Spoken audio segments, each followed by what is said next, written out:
Saudara-saudari terkasih, apakah saudara sudah memulai hari ini dengan penuh sukacita dan punya niat untuk berbuat baik meskipun kecil? Semoga Tuhan memberkati niat baik saudara. Akhir-akhir ini dikatakan bahwa vibrasi getaran dari dunia ini bergetar dan bervibrasi lebih cepat. Dari satu pihak bagus, dari pihak lain kurang bagus. Bagusnya adalah hari-hari itu berjalan nampaknya semakin cepat. Dan karena itu apa yang kita impikan terjadinya juga makin cepat. Itu bagusnya. Namun tidak bagusnya kemudian banyak yang merasa ketinggalan. Banyak yang merasa frustrasi, terutama karena kita tidak bisa mengikuti perkembangan yang terjadi begitu cepat. Banyak orang merasa ketinggalan oleh kecepatan kemajuan, dan kemudian banyak yang frustrasi karena kehidupannya tidak bisa lagi memuaskan. Kalau mau menyebutkan problemnya banyak sekali. Intinya cara hidup kita bersama ini, entah sistem ekonomi, ketersediaan pekerjaan, jaminan kesejahteraan umum, itu tidak bisa lagi memenuhi. Bahkan usaha pun menjadi sulit. Karena itu banyak kemudian yang khawatir, cemas, bahkan sampai pada tahap depresi. Tetapi menurut saya, tidak harus kita itu kemudian cemas dan takut. Terutama kalau kita masuk dalam dunia spiritual. Dalam dunia spiritual itu kita sadar bahwa kita ini terutama adalah roh yang bisa menyadari segala-galanya dan melihat setiap peristiwa itu dengan jernih. Dan kemudian kita bisa mencari solusi yang tepat untuk persoalan yang kita hadapi. Apapun persoalan itu, hanya memang menyadari diri sebagai roh, sebagai kasih, sebagai sukacita, sebagai harapan, itu tidak mudah. Lebih banyak kita menyadari bahwa saya adalah pikiran saya adalah tubuh saya, yang tentu sangat terbatas. Dan kemudian itu yang membuat kita frustrasi. Padahal di dalam firman Tuhan dikatakan, serahkanlah segala kekhawatiranmu kepada Tuhan, karena Ia yang memelihara engkau. Dan sebetulnya benar, kita itu banyak dipelihara oleh Tuhan. Alam semesta ini diciptakan sedemikian rupa, sehingga bagi setiap orang itu cukup. Tidak pernah akan kekurangan, bahkan berlimpah-limpah. Tapi mungkin cara kita hidup, gaya hidup yang membutuhkan biaya besar, mungkin itu. Atau juga gaya hidup yang kurang memperhatikan kelestarian lingkungan, atau kurang memelihara, atau apapun. Intinya sebenarnya Tuhan memelihara kita dan cukup. Kalau ada kekurangan itu bukan salah Tuhan. Dan juga Tuhan memelihara kita bukan hanya masalah memenuhi kebutuhan, tapi juga melindungi.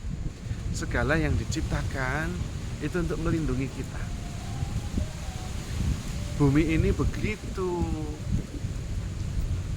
berlimpah-limpah sumber kehidupan. Setiap pohon itu mengeluarkan oksigen dan menyerap karbon dioksida. Luar biasa. Tanah memberi kehidupan. Apapun yang muncul dari tanah itu bisa kita manfaatkan untuk kesejahteraan dan kesehatan kita. Air bisa menyegarkan dan memberi hidup. Dan kita ini sebetulnya mengandung unsur-unsur bumi, unsur-unsur air, unsur-unsur udara. Kalau kita bersahabat dengan bumi dan udara dan kemudian tidak memisahkan diri, sudah pasti hidup terpelihara dan sejahtera. Itu sudah pasti. Hanya kadang-kadang kita sendiri yang kemudian kurang mengandalkan Tuhan, tidak hidup secara penuh, baik badan, jiwa, dan roh. Seringkali roh kita kurang diperhatikan. Padahal itu yang menjadi dasar hidup kita. Di dalam firman Tuhan juga mengatakan jangan takut, aku yang menyelamatkan engkau. Coba, Tuhan yang menyelamatkan kita, mau takut apa lagi? Tuhan yang memelihara kita, mau khawatir apa lagi? Kalau Tuhan yang menyelamatkan, Tuhan juga yang memelihara, tidak bisa membuat kita tenang. Lalu apa yang bisa membuat kita tenang itu? Padahal dengan tenang justru pikiran menjadi lebih jernih. Dan kemudian bisa menemukan solusi-solusi yang sungguh membuat hidup kita itu lebih penuh syukur, lebih sejahtera. Tetapi kalau kita banyak kekhawatiran, kita sendiri tidak mampu melihat peristiwa dengan jernih, dan kemudian kita dikuasai oleh pikiran, oleh kecemasan, oleh kegelisahan. Ujung-ujungnya kita frustrasi, kita takut, kita khawatir. Bahkan kemudian kita salah jalan. Keputusan-keputusan kita diambil di dalam kekaburan. Entah kekaburan pikir, entah kekaburan emosi. Sehingga malah kita sendiri meracuni diri sendiri. Yang kita makan kita racuni sendiri, yang kita minum kita racuni sendiri, yang kita hirup kita racuni sendiri.